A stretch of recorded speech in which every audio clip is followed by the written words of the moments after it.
Scott, thanks so much for joining me. My pleasure. Thanks for having me. I've been having a lot of conversations with people in Florida and all over the place. It's nice to speak to a fellow A Delawarean. Delawarean. So I wanted to start. I wanted to give you the opportunity to introduce yourself and tell anybody that might be watching this a little bit about the cause and the work that you do. Sure. My name is Scott Michels, and I am the founder and CEO of the C.A.U.S.E. C.A.U.S.E is an acronym. It's also called Cause the World, but the acronym stands for collective action. So coming together in action, urging, pushing forward social evolution. And the idea is that how can we help people learn how to live happier, healthier lives, but then have them understand the value of their power of influence amongst their peers so that they can instantly start helping those around them also share this information. The idea is, we're helping each other evolve is our motto. And so we do that through programs where we some are in schools, some are with youth, some are adults, but the idea is how do we get people to, first of all, understand better ways of living, but then, is it at the dinner table, through social media, through video campaigns? Like, how can they use this information to share others and then know that they're a lifelong advocate for whatever's the new ways of not just living healthier, but living happier. Like, oh, here's a way I'm living happier. Like, try this. And so I'm not going to go into it, but usually I go into this drawing where we show that it's a water filter where we take, people who are not seeing the whole picture and a little bit selfish, and slowly they are learning to share, and the bubbles get bigger and bigger until we all see that we're all one and take care of each other. And so with the Into Light project, we were contracted in because um, it was a chance for us to do, we were doing the educational component tours.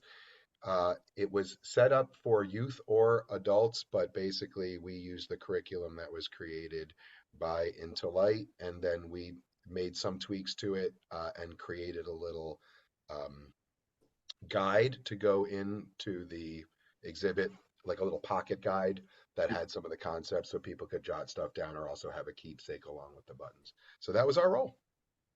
Well, I'm super excited to talk to you about it and super grateful for the time because I think that I know that when I speak to Teresa, our founder, and Barbara, who's she's the one of the directors as well as kind of like Teresa's right arm, so to speak. The most important part of this, the purpose of all this, is really education. It's to change the stigma and to educate people on the danger of the stigma that people with addiction and their family members are dealing with.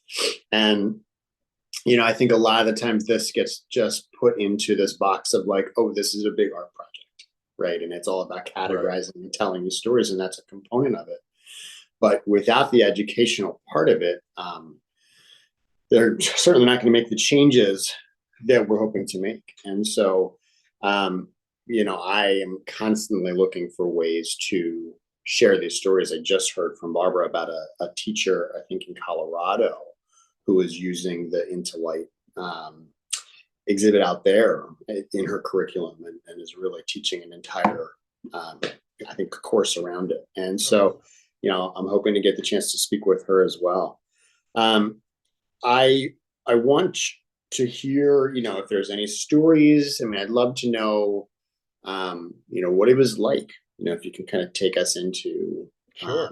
the gallery, into the exhibit Absolutely. for And its so the tourists. way it worked when we did the tours, we did one tour with a youth group, and then one tour with a youth group, one tour with like a whole youth and baseball league that Oh was wow. doing a great a day. They had a day at the art museum doing some other prevention things down in the theater, and then had the tour.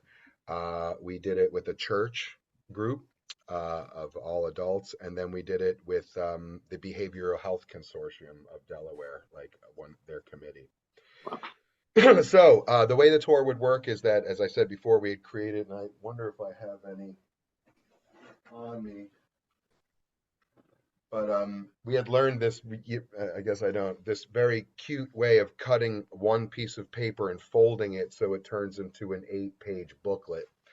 And so with that, we created this little guide. And so when we got there, we would start by having a little conversation, go over, we did for the most part follow Teresa and Into Light's curriculum, preparing people. And then in the little booklet, a lot of that had some of those ideas, like how to do the slow listen or, the slow stare, and the different techniques that they had of how to absorb the show. So we would then have them go in for a while and then afterwards have a discussion.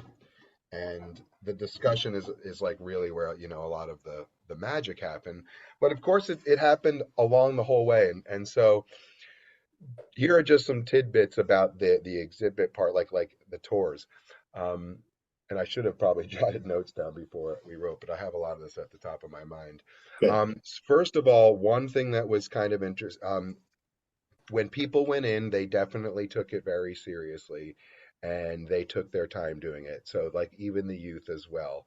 And so it sort of did create, and these are some of the things that if we're really going to be like putting stars and checks on stuff.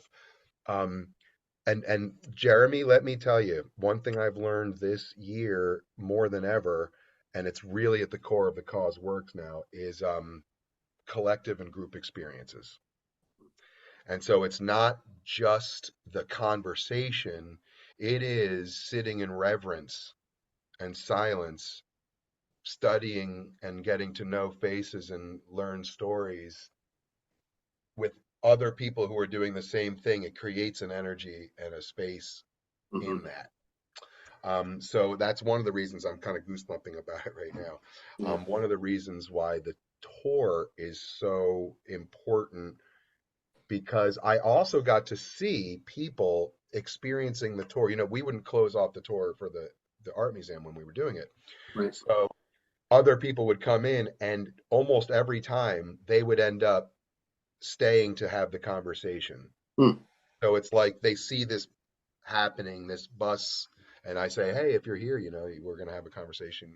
I would make sure that the group was okay with that, and they always were. Um, and so that's lesson one, is that even the silent parts when you're with a group become, now everyone's like, and that's again with the I'm sorry to keep bringing the cause in, but this is why this project's so perfect for us. Hmm. It's breaking down silos so that people can have collective conversations on things that help us out.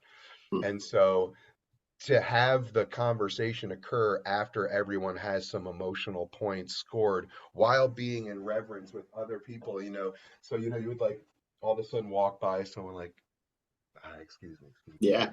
Yeah. but that's creating the space for what happens next. Hmm. um Another funny, not funny at all, not even surprising, but there's always someone in the group who has lived experience with the issue, all 4 times, um, even the youth group. Sure. And I want to say, at least, I know it happened at least twice, maybe even 3 times, that someone else who was the visitors had lived experience, like these random guests. Um, One of them was there to see their family member, you Yeah. know, and so that was really special that they got to be a part of it. So that was another thing. So then now we got seriousness, we're quiet, we're in a loving way because the stories are written in loving, so we start to have this kind of love. And then we're like, oh, that person has dealt with it, so now we're realizing we're in the space of it live, not Yeah. just on the wall. So then we come and have the conversation, and we would we would go through the guides. We did, sort of edit the conversation down, because if you were to do the whole guide, it does take a lot of time.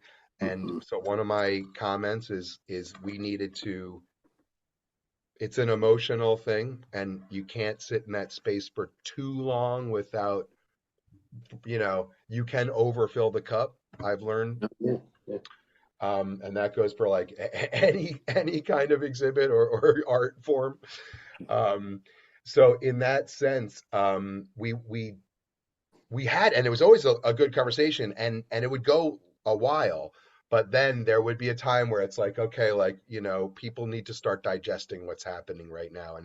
And so in that sense, we would pick and choose certain parts to ask about. um some, and just personally, some of the stuff that we would stick on is more of the how to destigmatize, what can we do from here, um what did you learn that you can share with others? What is your role as a bystander in all of this? So and that's where our our focus is as the cause, is like, how can we take what we're doing and turn it into actions to make something better? And so within that, and this is not to toot our own horn, but we've just been in the field for a long time. Um, we've worked with a lot of the recovery groups, making videos or being on retreats and all these things. And I'm in recovery myself. And so we were able to have, like, I feel like we had a knowledge level to lead the conversation and have answers that not a normal facilitator would have. So, not saying that we always have to be the facilitator here in Delaware, but I do think that the you need someone who is, for a facilitator, good with groups, good with people, very good with people, very good with sensitive subjects. I think there should be someone who has a sense of humor, because you do need to have little lights in a while, or else it does get really sad. But someone who has knowledge of what's going on in the field of recovery, what it means to destigmatize truly. And so I think the state knew about us, and I think it was a lucky match.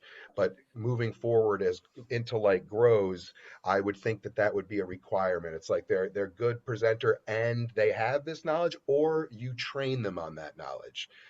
Because I all of a sudden realized halfway through some of these things, I'm like, oh wow, like, I'm lucky that I know the answer to what this person's saying, or I'm lucky I have a field division of recovery in Delaware, so I could even suggest, oh, well, you're from Sussex County. Like, did you know that they have this and that there? So a little bit of knowledge of the subject helped a lot. Then in the conversations, and I'm just going, so you can stop me and ask questions, but Yeah, I'm sort of go. going through the checklist here. Um, so then the next thing was, the conversations are just special.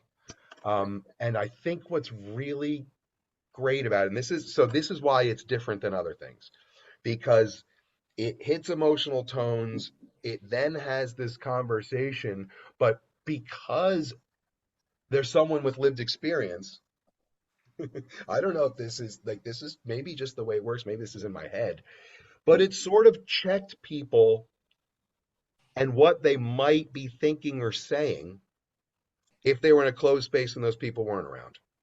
Like, oh, it's all their fault, you know. And of course, the reading of the stories helps break that down too. But Right. even the guy or the girl who might be like, well, it does come down to, like, someone who wants to use drugs and party. Um, that person might hold that thought Hmm. long enough to learn from the conversation Hmm. that maybe, and so I think you see that in the evaluations that we had people do, there Yeah. was a movement from it's all their fault to, at least maybe I'm open to it not being their fault, or Sure. even, and so again, group experiences sometimes have people be on their best behavior, which sometimes creates bullshit answers, but it also sometimes allows people to sort of check their nastiness that they might put on social media. Everybody's fault. And that's why, again, like, what's the real thing I keep going back to? Collective experience, collective experience. Yeah. Yeah. Because also, then the best thing was, and I know in recovery groups, it's like no cross conversations, but in this, it's like cross conversations, go ahead, like, because people started giving advice, people started saying, Yeah. I felt it too, people started asking questions. And then it gave the people who had experience with it power to help others, and so then when you get to the questions of how do we destigmatize it, because now everyone's like, you're right, it is something that is, but then there's always this, what can I do? And Yep. luckily Intellite has the buttons and they have these different things to do. Yeah. Yep. But we have this knowledge, or not knowledge, a concept that we have at the cause called the boat theory. And what the boat theory is a lot of times prevention and recovery.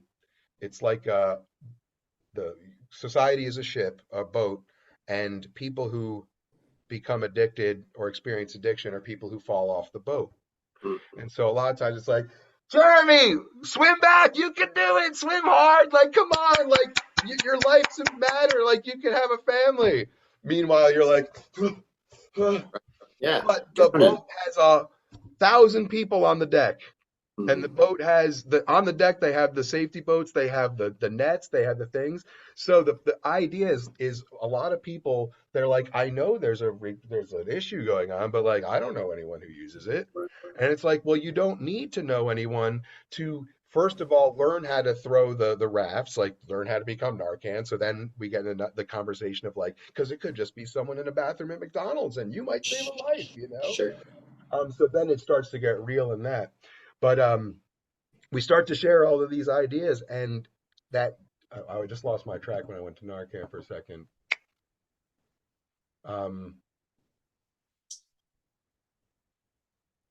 I don't know if it's helpful, but you were kind of talking about learning how to kind of throw out the life rafts and yeah. So that's right. And then sorry about that. The next sure, step is also not just throwing out the life rafts, but recognizing the signs of someone who's about to fall off the boat, sure. recognizing the signs of someone who has fallen off the boat, and thinking as a society, what could we do to put guardrails up? Mhm. Like, can we make the boat safer? And so that starts the conversation of then people realizing that they have a role in it. And if the very least thing that they want to do is carry around the button and do that, that would be helpful. But we Sure. also like, can you have conversations at your dinner table? Like, even if it's just saying, I don't know what fentanyl is. Does anybody? Let's pull out the Yeah. phone and look it up, Yeah. you know? So it's that whole kind of thing. And then the last thing with that cross thing, or even, is this compassion gets grown, and with the right facilitator or the right people, it gets watered a little bit, Sure. Yeah. and so people leave not just feeling knowledgeable, attached to it, but now they feel like they have a call to action and a way of talking about it. And so that's why like the whole spectrum of the thing I think is a fabulous project. Now, my Yeah. my biggest suggestion, Yeah. I was going to ask what can be done better. well, um, first of all, there needs to be a budget specifically for recruitment of groups, Sure. flat out. Like Yeah. that's a whole person's job. And like because that, we were hired to do the tours. We did make posters. We did stuff to try to help. We even purchased some airtime to do some local ads for like $500 or whatever. But there really needs to be an advocate out there who is like calling groups, calling schools, booking the tours and stuff like that. That's great. Because I do believe that the collective experience is really valuable. Now, that said, that I love the Delaware Art Museum. I'm a fan, Sure. large fan. But there could, my vision for where this project should be, Hmm. it could be places like that for sure, but it needs to be, here's the way I keep describing it, somewhere where everyday people will see it every day. Sure. Yeah, A like that. bus station, a train station, I think travel hubs, subways, whatever. So that, and then with all of the QR codes and stuff like that, because what happens is like every day of your commute, slowly you'll start to like learn the faces. And Mm, then you will have this long-term experience with it. And mm. then it will get deeper and deeper because one of the things that I'm learning is we need tokens of grounding and reminding of Yeah. what our work is. And so, that's why the buttons are great. You see the button, you're reminded of it. But like, it might take someone 2 or 3 weeks before they read that first story, but they're going Sure. to eventually, it's billboard technology ideas.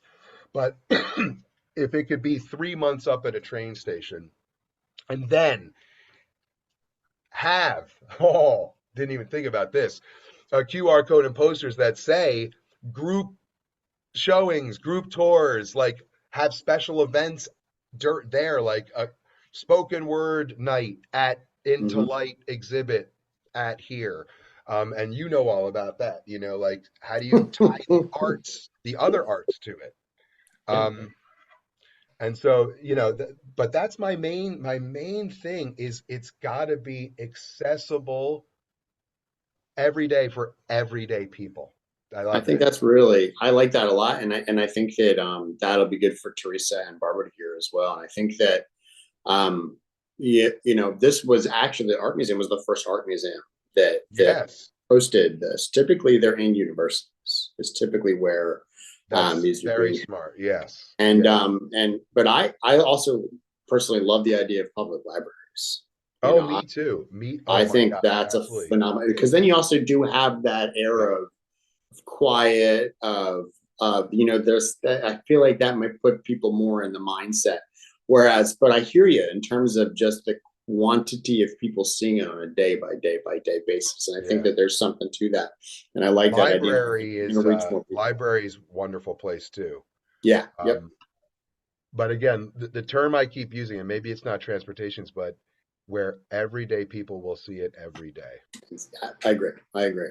Yep, And it's magical. And I agree with you. It was magical to have it at the art museum. And it every was. time I went, I want to say 6 or 7 times to just pop in, just bring different people in or go with family and things like that. Every time I would encounter a relative of somebody who was in that room. And typically it was a parent. Yeah, and so that's Uh, the other thing is like having that space is yeah. also maybe what created that sort of magical area for us to have these things, and maybe, you Yeah. know, It's hard to know. yeah, I think there's multiple ways up the mountain. Well, and I know that with this whole idea of this continuing the conversation, so there's the initial exhibit, and that initial experience that I do think it's extremely important for Teresa to have it be in a very quiet, impactful space. Yes. But I think that continuing the conversation, which is essentially when a state will purchase an exact replica of the exhibit, she makes, Mhm. completely really perfect replicas of each portrait, of each Yeah. narrative. It's all framed, and then the state buys everything, the Yeah. easels, everything to have it. That's right. Yeah. That's the kind of thing I feel like, man, let's get that somewhere. Yeah. The continuing the conversation. Maybe those should really just be, like you said, where everyday people get to see it as many Well, it's times. crazy because if you think about it, even though a transportation hub is a loud and busy place, most people are solo and solitude in their thoughts at them. Sure. They're like No, sitting absolutely. there like, so it's again, yeah, many ways up the mountain, but I definitely value the space of the silent space as well.